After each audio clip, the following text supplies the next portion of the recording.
Ibu dan bapak calon guru penggerak, hutan adalah salah satu tempat hidup beraneka ragam hewan dan makhluk hidup lainnya. Hutan merupakan rumah bagi mereka. Pada suatu hari, Raja Hutan berpidato di hadapan semua hewan di hutan dan mengatakan, "Untuk menghadapi tantangan dunia baru, maka aku akan mendirikan sebuah sekolah. Semua anak-anak hewan yang ada di hutan diwajibkan untuk bersekolah." Tanggapan masyarakat hutan setelah mendengar perintah sang Raja Hutan tentang kewajiban anak-anak harus bersekolah sangatlah beragam. Jadi terdengar keriuhannya. Mereka mendiskusikan kurikulum yang harus diajarkan di sekolah hewan tersebut. Semua memiliki pendapat yang berbeda. Pagi yang cerah, warga hutan mengantar anak-anak mereka ke sekolah hewan untuk mendaftar masuk sekolah. Mereka antri dengan tertib berbaris. Warga hutan beserta anaknya dijelaskan oleh jerapah, sang kepala sekolah, bahwa sekolah hewan tersebut telah memutuskan untuk mengadopsi kurikulum kegiatan yang terdiri dari berlari, memanjat, berenang, dan terbang. Agar lebih mudah pengelolaan kurikulumnya, maka semua hewan wajib mengambil dan mengikuti semua mata pelajaran.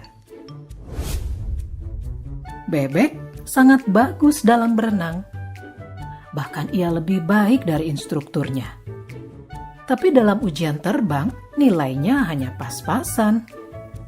Untungnya, ia tetap lulus ujian terbang tersebut. Yang membuat dia sedih adalah hasil ujian berlarinya. Ia mendapatkan nilai yang sangat buruk karena dia sangat lamban dalam berlari. Padahal, bebek sudah berusaha dengan sangat keras. Dia harus tinggal di sekolah setelah sekolah usai untuk latihan berlari ini.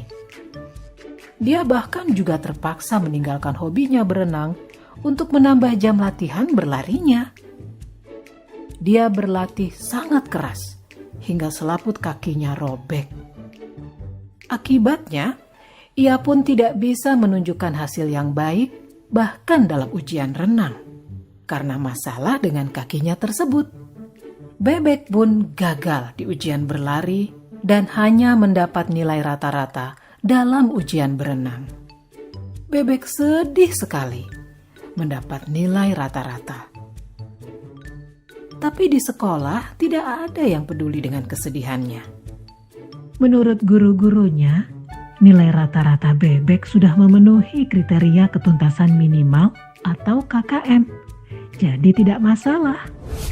Kelinci tadinya senang karena ia selalu mendapat nilai bagus di pelajaran berlari.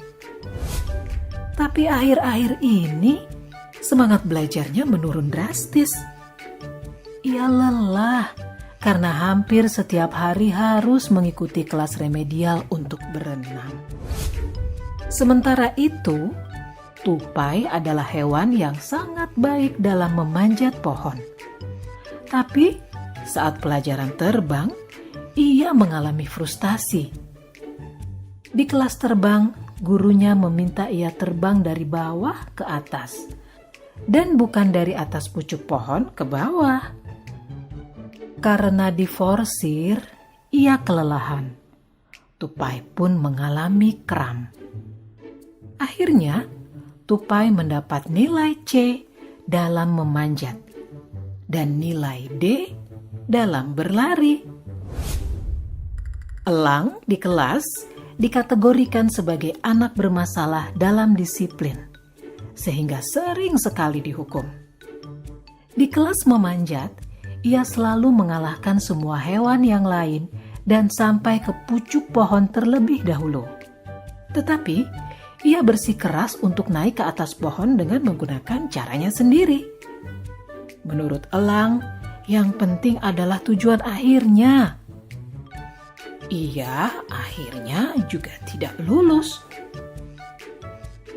Walaupun gurunya sudah memintanya untuk terbang dari bawah, ia tetap tidak mau mendengarkan. Psikolog sekolah mendiagnosis Elang memiliki oppositional deviant disorder, gangguan oposisi menantang. Rencana modifikasi perilaku yang ketat pun lalu dikembangkan untuk elang. Pada akhir tahun, seekor ular yang kebetulan bisa berenang sedikit, berlari sedikit, memanjat, dan terbang sedikit, memiliki nilai rata-rata tertinggi di antara para hewan.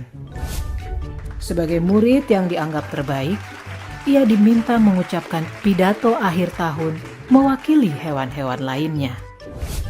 Anjing-anjing padang rumput memutuskan tidak bersekolah karena tidak ada kurikulum menggali. Para orang tua anjing kemudian lebih memilih mengirimkan anak-anaknya untuk magang kepada musang, sambil terus mengkritisi kebijakan sekolah hewan.